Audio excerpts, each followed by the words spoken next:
우리의 인생은 만남의 연속이다. 이런 말씀 많이 들어보셨을 겁니다. 우리는 태어나는 순간부터 주위 사람들과 만남을 가지며 살아갑니다. 부모를 만나고 친구를 만나고 또 스승을 만나기도 합니다. 이 만남의 과정을 통해서 우리는 성장과 좌절을 경험하기도 하고 또 인생을 살아가는 질서와 또 생존에 대한 교훈을 경험하기도 합니다. 그렇기 때문에 살면서 어떤 사람을 만나느냐는 우리에게 있어서 굉장히 중요한 문제 중에 하나라고 말할 수가 있을 겁니다. 누구를 만나느냐에 따라서 우리의 삶 가운데의 질적 변화가 일어나기 때문이죠. 여러분은 지금 누구와 만남을 가지며 살아가고 계십니까? 프런트 오브 더 클래스라는 영화가 하나 있습니다. 이 영화는 틱 장애를 가진 브래드라는 사람의 실화를 다룬 내용입니다. 지금은 이 장애에 대한 인식이 많이 달라졌지만 브래드는 어린 시절 이 틱 장애로 인해서 친구들에게 있어서는 이상한 아이로서 놀림을 받았고 선생님들에게 있어서는 수업을 방해하는 문제아로 낙인이 찍혔었습니다. 아무도 그의 장애를 이해해 주지를 않습니다. 그러던 어느 날 이 브래드는요, 정말로 운명적인 만남을 경험합니다.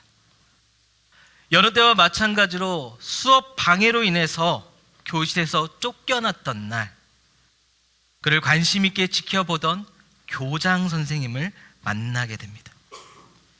오직 학교에서 교장 선생님만이 브래드의 상황을 이해하고 그에 대한 배려를 해줬습니다. 그래서 학교 내 모든 사람들에게 브래드가 갖고 있는 이 장애에 대해서 그리고 자신에 대한 인식에 대해서 변화를 줄 수 있는 시간을 허락해 줍니다. 그날부터요, 이 브래드의 인생이 달라지기를 시작을 합니다. 미래에 대한 꿈을 꾸고 도전하면서 삶의 어려움을 이겨내고 마침내 그가 그토록 꿈꾸고 원하던 교사로서의 꿈을 이루게 되어집니다. 여러분 상상해 보시기 바랍니다. 틱 장애를 가진 사람이요, 강단에 서서 학생들을 가르친다. 쉽게 인정되지 않는 일이잖아요. 그런데요, 그런 꿈을 이루었다라는 것입니다. 그런데 만약에 그가 자신의 상황을 이해해주는 이 교장 선생님을 만나지 못했더라면 그의 인생이 어떻게 달라졌을까요? 우리에게도요, 장애가 있습니다. 겉으로 드러나는 이 장애는 아니지만 우리 모두에게는 영적인 장애가 있습니다. 이 영적 장애는 우리로 하여금 죄와 사망의 길을 걸어가게 만들고 있습니다. 우리의 삶에 있어서 중요한 게 무엇인지 알지 못하게 하고 세상에 썩어 없어질 것들에 대한 미련과 집착을 심고 있습니다. 그렇기 때문에 우리의 삶에 있어서 바로 이 영적 장애와 문제를 이해하고 바른 길로 인도해 줄 수 있는 사람을 만나는 것은 굉장히 중요한 일이죠. 그 사람이 누구겠습니까? 바로 예수님입니다. 저는 오늘 본문 말씀을 통해서 우리에게 있어서 왜 예수님과의 만남이 중요한가, 그 이유에 대해서 같이 나누기를 원합니다. 그 첫 번째, 바로 예수님과의 만남은 우리에게 하나님의 말씀에 대한 깨달음을 주기 때문입니다. 우리 대지를 한번 같이 읽어보겠습니다. 시작. 예수님과의 만남은 말씀에 대한 깨달음을 준다. 예수님의 공생의 사역이 시작되면서 주님은 먼저 제자들을 부르셨고 그들과 함께 안식일에 이르러서 가버나움의 회당에 들어가십니다. 이 회당에서의 예배는 성경 봉독과 해석, 기도의 순으로 이루어졌었는데 회당장이 허락하기만 한다면 지나가던 나그네들도 자유로이 설교를 할 수 있었다 말합니다. 아마도 이날 예수님은 회당장으로 하여금 설교할 수 있는 기회를 얻었던 것 같습니다. 21절의 말씀, 그들이 가버나움에 들어가니라. 예수께서 곧 안식일에 회당에 들어가 가르치심에. 마가복음은 정확히 예수님께서 무엇을 가르치셨는가 그에 대한 기록은 하고 있지 않습니다. 그러나 우리가 짐작해 보건대 앞서 14절과 15절의 말씀을 통해서 예수님께서는 분명 하나님의 복음, 하나님의 나라에 대해서 가르치셨을 것이다 생각하게 되어집니다. 근데 중요한 것은요, 이 가르침이 새로운 가르침은 아니다라는 것입니다. 무언가 신박하고 세련된 그러한 것을 가르친 것이 아니라는 사실입니다. 유대인과 이스라엘에게 있어서는 항상 들어왔던 배워왔던 내용입니다. 그런데 그 가르침에 대한 사람들의 반응이 달랐습니다. 사람들이 예수님의 가르침에 대해서 어떻게 반응을 보인다 성경은 말하고 있습니까? 22절의 말씀 한번 같이 읽어보겠습니다. 시작. 무사람이 그의 교훈에 놀라니 이는 그가 가르치는 것이 권위 있는 자와 같고 서기관들과 같지 아니함이로라. 아멘. 사람들이 예수님의 가르침에 놀랐다 이야기를 합니다. 놀라움과 경의에 가득 차서 넋을 잃어버릴 만큼 감동을 받았다라는 뜻입니다. 근데 여러분, 이들은 왜 이렇게 예수님의 가르침에 놀라움을 감추지 못하고 있는 겁니까? 성경은 예수님의 가르침에 권위가 있고 서기관들과의 다름이 있었다 말하죠. 대체 예수님은 어떻게 가르치신 걸까요? 뭔가 특별한 교수법을 사용하셨을까요? 그들의 눈높이에 맞은 교육을 실천하셨을까요? 근데 여러분, 잘 생각해 보시기 바랍니다. 우리가 알다시피 당시 서기관들, 율법의 학자요 가르치는 교사였습니다. 유대의 사회를 이끌어가는 종교적, 사회적, 행정적 지도자들이었습니다. 그들만큼 가르치는 일에 특화된 전문가가 따로 없었습니다. 여러분, 그 대표적 인물 누군지 기억나십니까? 바로 에스라였습니다. 에스라가 얼마나 잘 가르쳤느냐, 느헤미야 8장 8절과 9절의 말씀을 보면 이렇게 기록을 합니다. 하나님의 율법책을 낭독하고 그 뜻을 해석하여 그 낭독하는 것을 다 깨닫게 하니 백성이 율법의 말씀을 듣고 어떻게 한다고요? 다 우는지라. 말씀의 의미를 깨닫고 그 말씀 뜻 가운데에서 그들이 눈물을 흘렸다 기록을 하고 있습니다. 그만큼 서기관들은요, 말씀에 대한 탁월함 속에 가르치는 전문가였던 거죠. 그런데 문제가 무엇입니까? 문제는 예수님 당시의 서기관들은 더 이상 에스라와 같지 않았다라는 것입니다. 세대가 변화하면서 서기관들의 가르침은 더 이상 사람들의 마음에 감동을 주지 못합니다. 에스라는 여호와의 율법을 연구하여 준행하며 율례와 균례를 이스라엘 가운데 가르치는 일에 열심을 다하였지만, 하나님의 뜻을 따라 순종하고자 노력했지만, 예수님 당시의 서기관들은 인간의 전통과 권위에 따른 해석을 답습하면서 그저 교리와 윤리적인 부분에만 치중한 가르침을 선사했을 뿐입니다. 예수님의 가르침은 이런 서기관들과의 가르침과는 정말로 달랐습니다. 몸이 건조한 가르침이 아니라 정형화된 틀에서 벗어난 진리에 대한 확신 가운데 이루어진 생수와도 같은 가르침이었습니다. 그리고 예수님의 가르침을 듣는 이들로 하여금 말씀에 대한 깨달음을 선사하는 능력 있는 가르침이었습니다. 그렇게 사람들은 예수님의 가르침 속에서 서기관들과는 확연하게 다른 그 권위 있는 가르침 속에서 놀라움을 경험하기 시작한 겁니다. 근데 여러분은 어떠합니까? 여러분의 말씀을 통해서 그 놀라움을 매일매일 경험하고 계십니까? 여러분들이 매일 성경 말씀을 묵상하시면서 그 말씀 가운데서 세상의 가르침과는 다른 권위를 여러분 경험하고 계십니까? 전에 담임 목사님께서 이 마가복음 1장의 말씀을 증거하시면서 권위에 대해 설명하신 적이 있습니다. 혹시 기억하고 계신 분이 있을까요? 권위는 헬라어로 엑수시아라고 말했습니다. 몸으로부터라는 에크와 본질이라는 우시아라는 단어가 결합하여 불러지고 있습니다. 본질로부터 나오다. 여기서 본질은 무엇을 말합니까? 하나님을 뜻하는 겁니다. 즉 권위라는 것은 하나님께로부터 나오는 것인데, 지금 사람들은 예수님의 가르침과 말씀의 깨달음 가운데서 살아계신 하나님의 권위를 경험하고 있다라는 것입니다. 많은 사람들이 성경의 말씀을 읽습니다. 그리고 성경의 말씀에서 듣으며 살아가고 있습니다. 그런데 그 모든 사람이 지금 그 안에서 하나님의 권위를 경험하고 있습니까? 매일매일 말씀의 깨달음을 얻으며 살아가고 있습니까?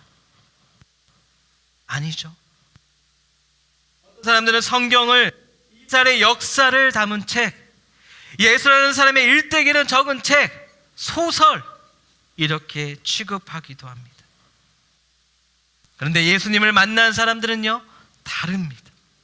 예수님을 만난 사람들은 성경의 말씀을 통해서 그 안에 담겨진 놀라운 영적 깨달음을 얻고 그 안에서 담겨진 하나님의 권위를 경험합니다.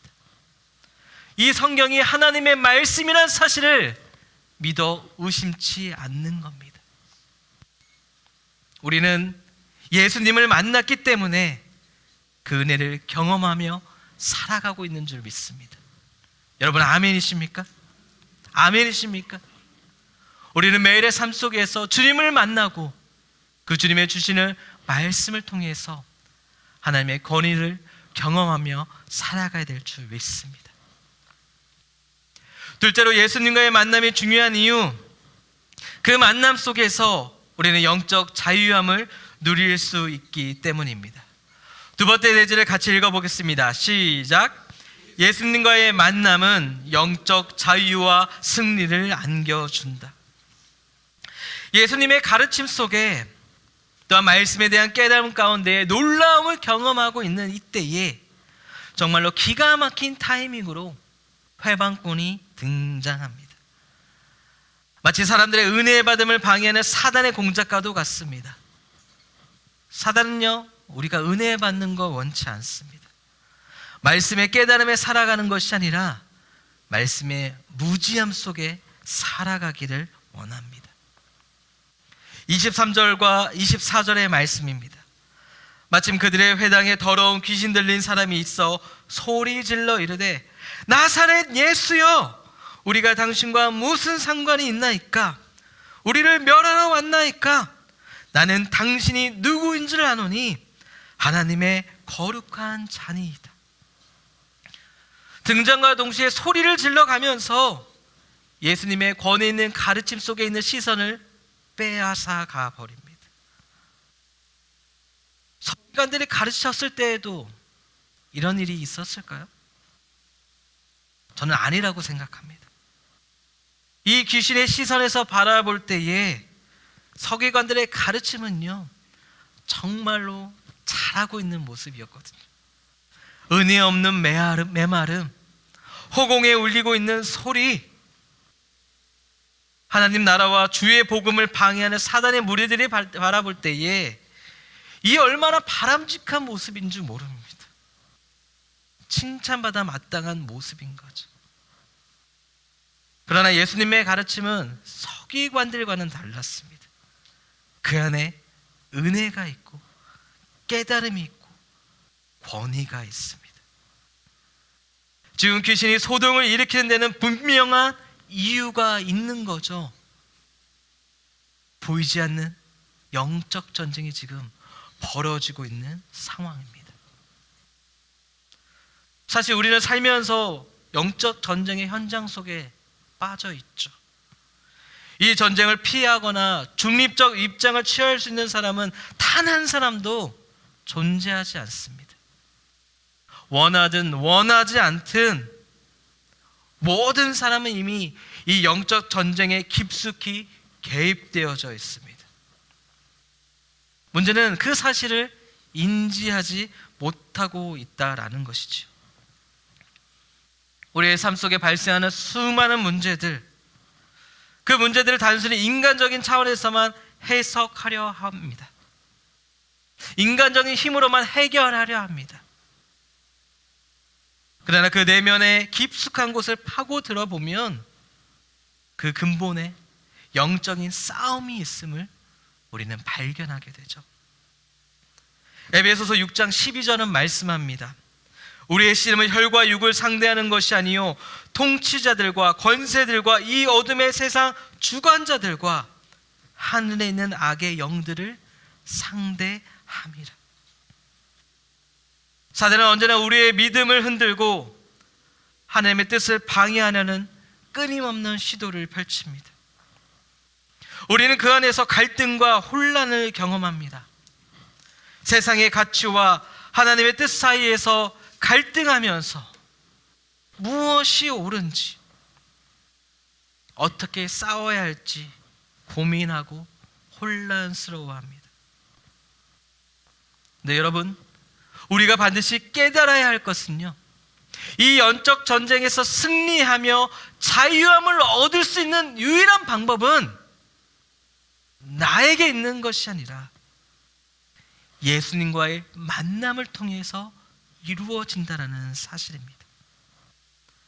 예수님은 이미 십자가 죽음과 부활을 통해서 사단과 그 모든 악의 세력을 물리치셨습니다.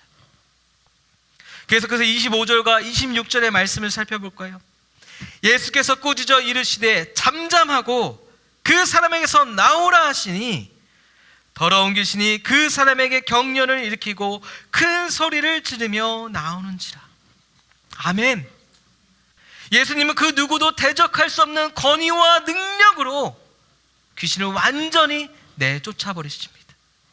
예수님은 영적 전쟁의 유일한 승리자이십니다. 오직 말씀으로써 귀신을 내쫓으시며 그 권위와 능력으로써 이 전쟁의 승리를 이루어 가시는 분이십니다.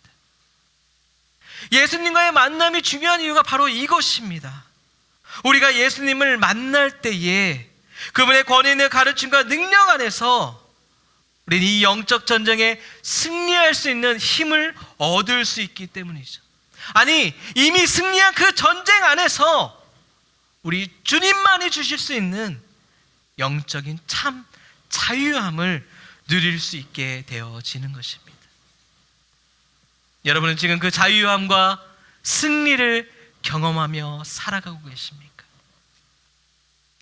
바라기는 매일의 삶 속에 우리 주님만이 주실 수 있는 그 영적 자유함과 그 승리함이 우리의 삶 가운데 풍족하게 넘쳐나기를 예수님의 이름으로 축복합니다. 그런데 여러분, 이 예수님과의 만남이요, 단지 한 번의 경험으로 끝나서는 안 됩니다. 예수님과의 만남은요, 지속적인 관계이며 매일 그분과 함께 동행하며 살아가야 할 여정인 것입니다. 그리고 이 만남은 나와의 만남일 뿐만이 아니라 내가 전해야 할 만남이기도 합니다. 우리 마지막 세 번째 대절 한번 같이 읽어보겠습니다. 시작. 예수님과의 만남은 지속적이고 전파되어야 한다. 27절 말씀입니다. 다 놀라 서로 물어 이르되 이는 어찌미냐 권위 있는 새 교훈이로다. 더러운 귀신들에게 명한즉 순종하는도다 하더라. 사람들이요, 말씀으로 귀신을 쫓아낸 이 예수님의 모습을 보면서 더욱 놀라움을 감추지 못하고 있습니다. 하나같이 그 입을 모아서 권위 있는 새 교훈이로다, 이렇게 고백을 합니다. 예수님 안에서 말씀에 대한 깨달음과 영적 자유함을 느낄 수 있다. 그들이 지금 고백하고 있는 것입니다. 예수님의 말씀과 그 능력 앞에서 전혀 벗어날 수 없는 영적 사로잡힘을 그들이 경험하고 있는 거죠. 근데 이 경험이 한 번으로 끝나서는 안 된다라는 것입니다. 우리 역시 예수님과의 만남 안에서 이러한 것들을 경험할 수 있어야 하는데 이것이 일회성으로 끝나서는 안 되는 것입니다. 잠시 잠깐 스쳐가는 만남이 되는 것이 아니라 주님과의 깊은 유대감을 형성하면서 시간과 상황에 따라 변하지 않고 오직 주님만을 향한 강한 신뢰와 존중 안에서 예수님을 믿고 그분을 따라가는 영원토록 지속되는 그러한 만남을 이루며 살아가야 될 줄 믿습니다. 그리고 이 만남은 전파되어야 하는 겁니다. 28절 말씀, 예수의 소문이 곧 온 갈릴리 사방에 퍼지더라. 예수님에 대한 소문이 퍼졌다라는 것은 그에 대한 소문을 전한 사람이다라는 거죠. 사람들은 대체 왜 예수님에 대한 소문을 퍼뜨렸을까요? 그들에게 무슨 유익이 있다고 그런 일을 했을까요? 예수님께서 그들에게 너희는 가서 전하라, 소문 좀 내라 이렇게 말씀하셨습니까? 아니잖아요. 오히려 예수님은요, 자신에 대한 소문이 퍼지는 것을 극도로 두려워하셨고 하지 말라 말씀하셨습니다. 아직은 때가 아니었기 때문에. 하지만 그럼에도 불구하고 사람들은 왜 예수님에 대한 소문을 퍼뜨렸던 것입니까? 예수님과의 만남이 그들의 삶에 깊은 변화와 감격을 가져왔기 때문이죠. 전하지 않고는 견딜 수가 없는 것입니다. 예수님과의 만남이 그들의 삶에 있어서 다른 사람과 나누어야 할 소중한 만남이 된 겁니다. 자랑하고픈, 소개하고픈 그런 만남인 거예요. 그런데 여러분에게도 예수님과의 만남이 그러한 만남이 되고 있습니까? 다른 사람에게 자랑하고픈, 소개하고픈 그러한 만남이 되고 있습니까? 아니면 혹시 부끄러워하는 만남으로 비밀리에 감추고 있는 만남이 되고 있지는 않습니까?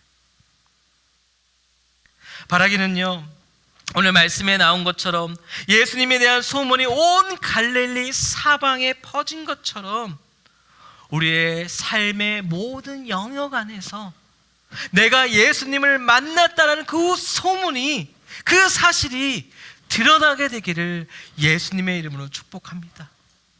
그 만남의 감격을 나 혼자 꽁꽁 감춰두며 살아가는 것이 아니라 우리에게 있는, 우리 주변의 모든 사람에게 전할 수 있는 자랑스러운 만남이 되기를 축복을 합니다. 그래야 우리가 전하는 그 만남의 소식 앞에 정말로 많은 사람들이 삶의 변화와 구원의 축복을 이루어가는 귀한 열매가 맺혀지기를 원합니다. 우리 그러한 믿음을 가지고 더욱 주님 만나는 일에 앞장서지 않겠습니까? 주님 전하는 일에 더욱 앞장서지 않겠습니까? 우리의 삶 가운데 예수님과의 만남을 가벼이 단 일회성으로 여기는 것이 아니라 예수님을 더 알고 만나기를 원한다 고백하면서 주의 말씀 안에서 하나님이 주시는 그 권위를 경험하면서 삶의 놀라운 변화를, 그 구원의 감격을, 그 권위를 느끼며 살아가게 되기를 예수님의 이름으로 축복합니다.